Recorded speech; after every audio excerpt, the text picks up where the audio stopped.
Welcome back to season 2 of the Impostor Syndrome Files. My name is Kim Menninger, and I am so grateful that you're joining us. When I started this podcast last year, my primary goal was to normalize the experience of imposter syndrome, to make it easier for us to talk about, and to access the support that we deserve. I am so grateful to everyone who has shared their stories with me, and I'm fascinated by the linkages between imposter syndrome and so many other facets of our lives. The conversations that we had last season led us in so many powerful directions. I'm excited to continue these conversations in season 2. As always, if you have a story to share, please reach out to me. I would love to interview you. And if I can ever support you on your own imposter syndrome journey, I'd love to connect on that too. Thanks again for being here.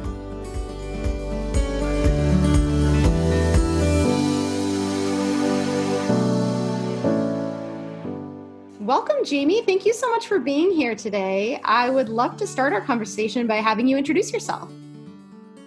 Well, first of all, thank you for the invitation. And so my name is Jamie Hart, and I retired from my corporate job, January of 2019. But I think I'd like to give you a little background about me, because I think it will help to clarify my experience with imposter syndrome. Sure. So I grew up in the 60s and 70s, meaning grammar and high school. And I'm the middle child of 3. My parents both worked. And I think my experience is a result of my parents supporting me in anything that I wanted to learn or expressed interest in. I ended up in an electrical engineering degree from college, but I have to say that I originally went to college to be an oceanographer. Wow. And I decided, I really am amazed how young adults now can choose their career in college. I used college to learn a lot of different things and to find out what worked best for me and where my strengths were. My first job out of college, I was a service engineer. So my career has really been in service, helping customers specifically.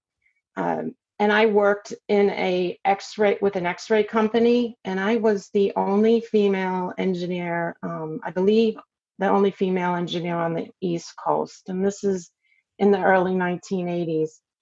And I want to say that I didn't know that was unique.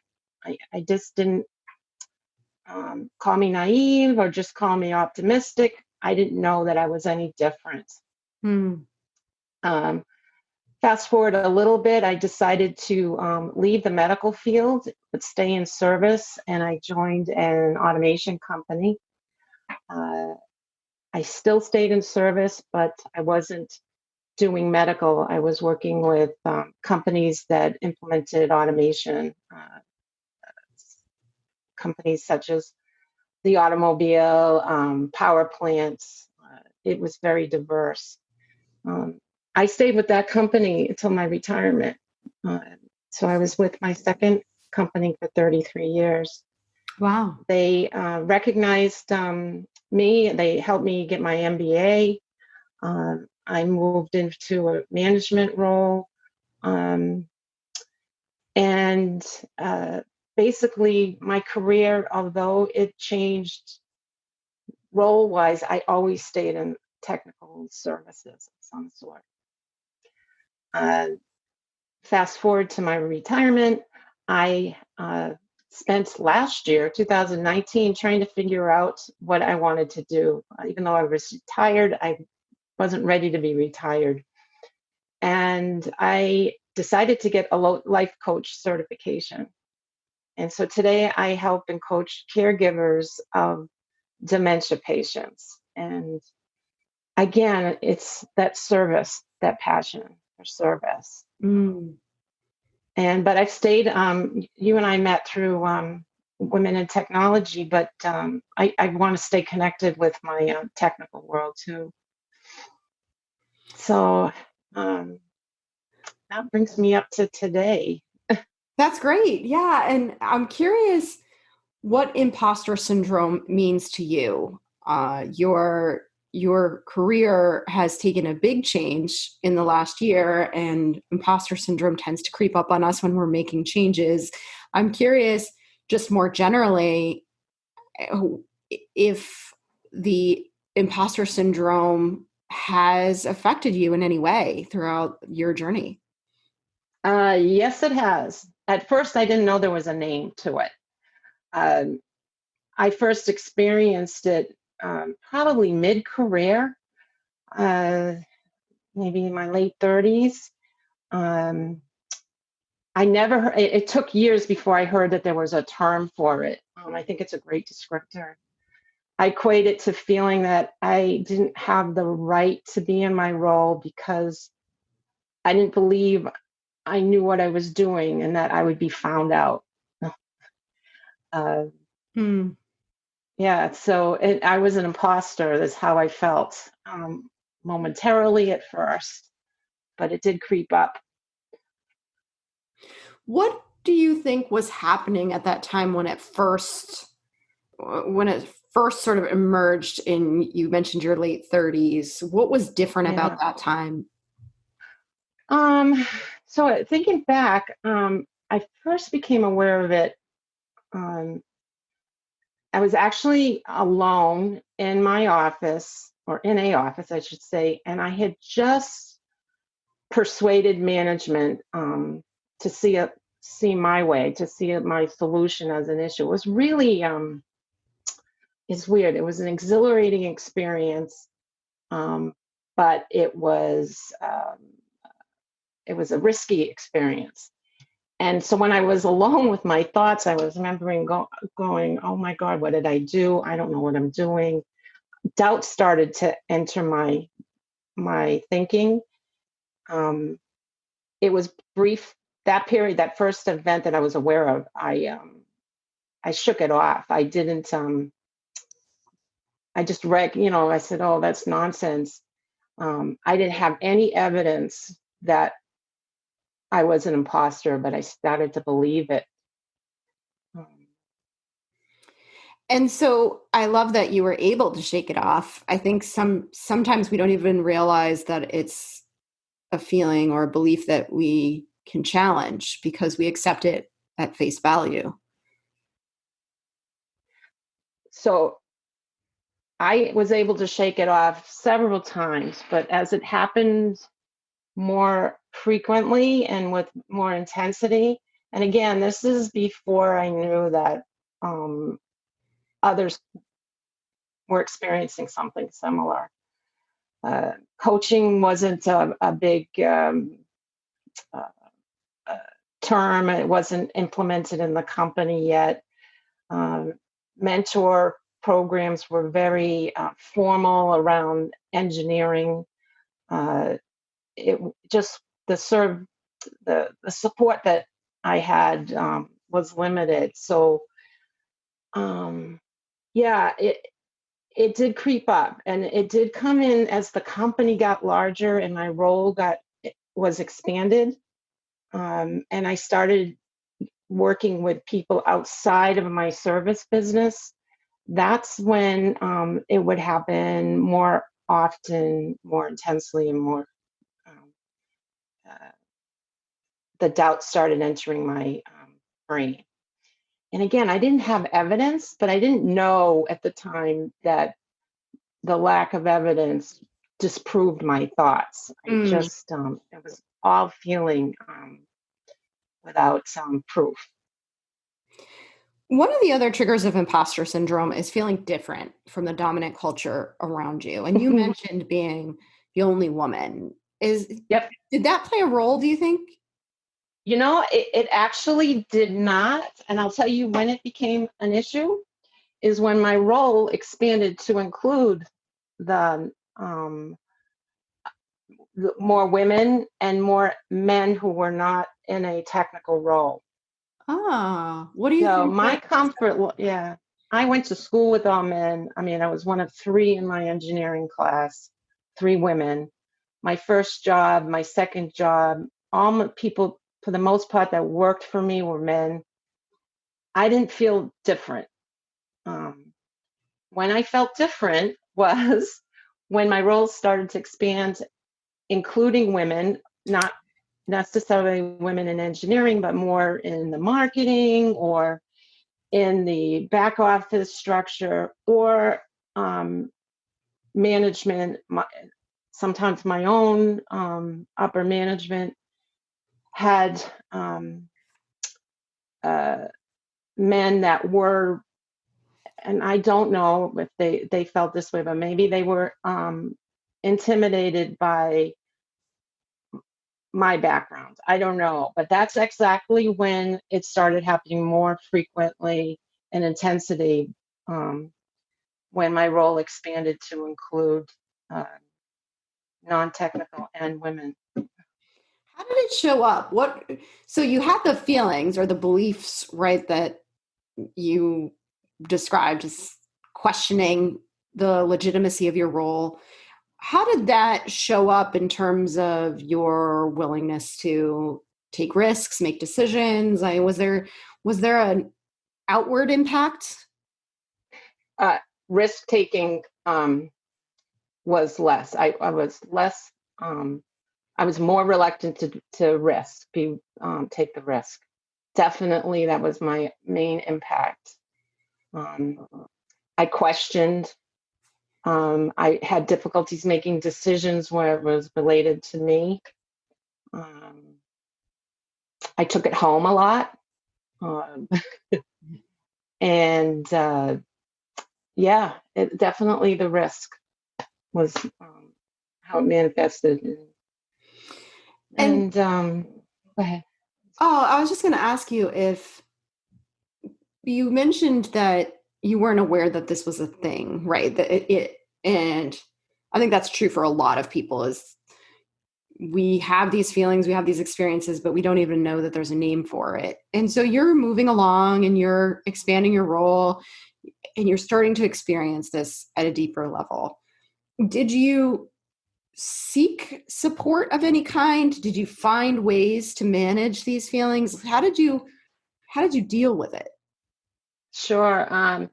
So I'm a lifelong learner, and I also became a networker, and I started to educate myself. And I came across a term, if not the same term, something similar. I investigated. I actually ended up, through a recommendation, going to a career coach. Well, this has got to be about 8 years ago now. So it was towards the end of my, to the later year of my career.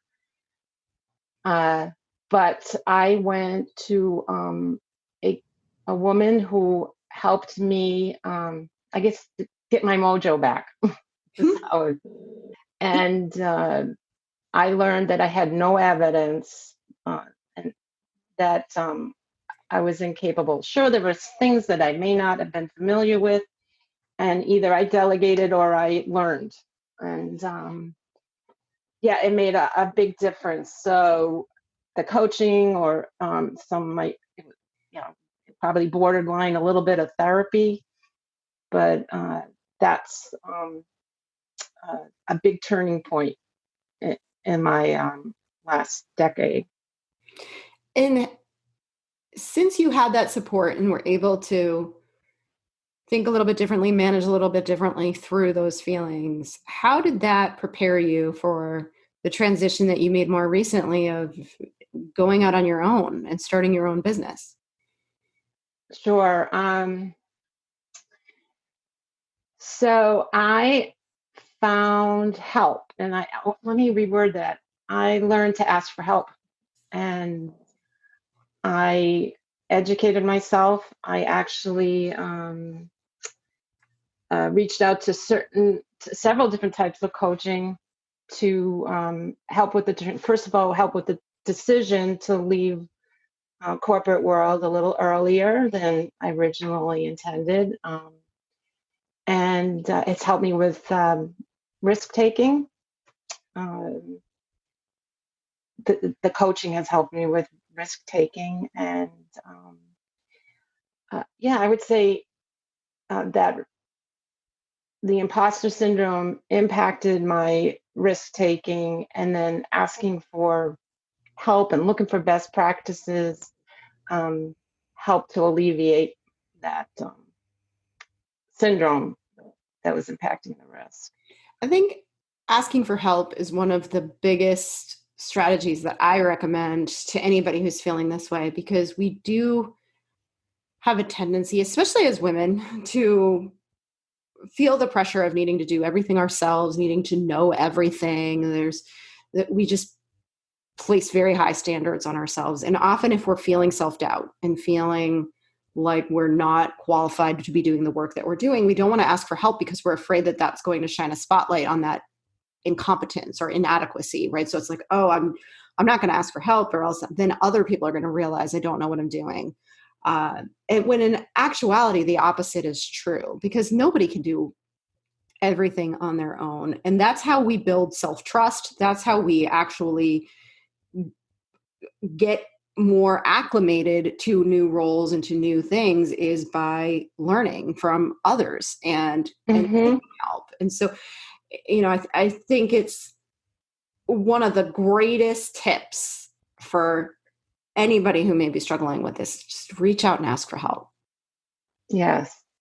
And if you're not and used to it, and my parents were wonderful people, but I also saw that they were reluctant to ask for help. So my early childhood probably impacted not just that I was a woman, but also that working class and parents. So I remember asking for help for the first time, and it, it gets easier. Let me just put it there. If anyone's listening, it gets easier. The first time is not hard. It's not easy, rather, but it will get easier. I think that's good. A good thing to remind people of, because the first time you do anything, especially, it feels like a risk, right? Just like we were talking about, is Mm-hmm. when you're experiencing imposter syndrome, you're likely to take fewer risks, and asking for help can feel like a really big risk. But I feel like it's almost like building muscles, right? In the beginning, it's really hard, but over time, it does get easier, and you get to see the benefit of doing so along the way, which gives you that positive reinforcement to keep doing it. Absolutely. And I believe that my transition to being a coach of caregivers um, is a result of me finding that help. And I thank God that people uh, made themselves available for me. So that's where I see my new vocation, being able Well, to give back. and it's interesting because, yes, they made themselves available, but you also sought them out, right? Because I Hmm. think that's an important frame too, is there are a lot of people available to us. There's a lot of support available to us, but we have to take it upon ourselves to seek it out and ask for what we need. Absolutely. That's great. I am so glad that this journey has been such a positive one for you, because it's not easy to make that transition from coming from the same company for so many years to suddenly being out on your own. And I'm not suggesting that it's easy, but it sounds like you have done a really good job of getting some additional support to help put some structure around it. Yeah. Thank you. It's my passion to be in some type of service, be it volunteer or um, with the caregiving. So it just feels good. Feels right. Well, and I think that's an important piece too, is if you feel really passionate about something, it dilutes some of the other more negative feelings, right? And that's certainly been my experience because the way that I'm wired, I'm an anxious person. I have struggled with imposter syndrome on and off my whole life, right? I could easily go to very dark places about my qualifications and the legitimacy of what I do as a business owner.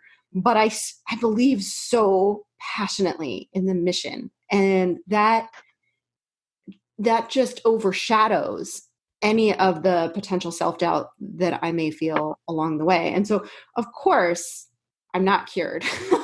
I don't want to pretend that there aren't times when I think, oh my goodness, who am I to be doing this?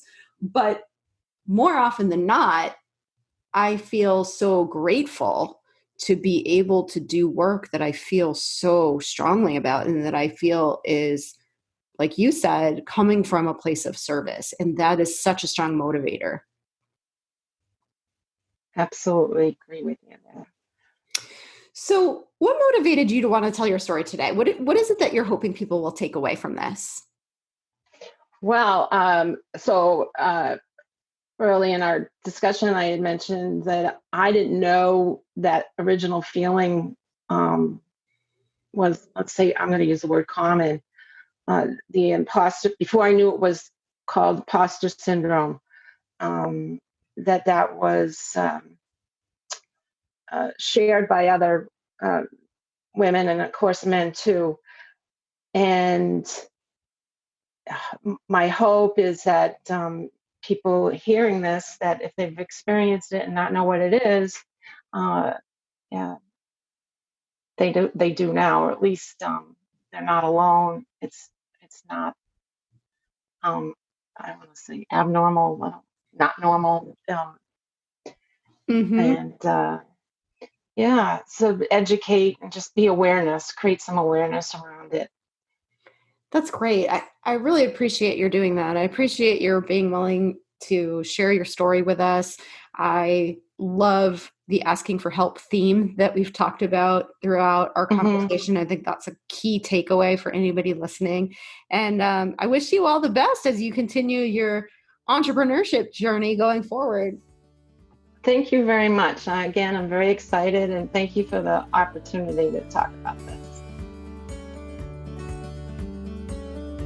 Thanks again for listening today. If you're struggling with imposter syndrome and you'd like additional support, check out the show notes for more resources or contact me directly. I would love to help you. And if you'd like to tell your story, I would love to interview you. You will find my contact info in the show notes, so reach out anytime. Thanks again.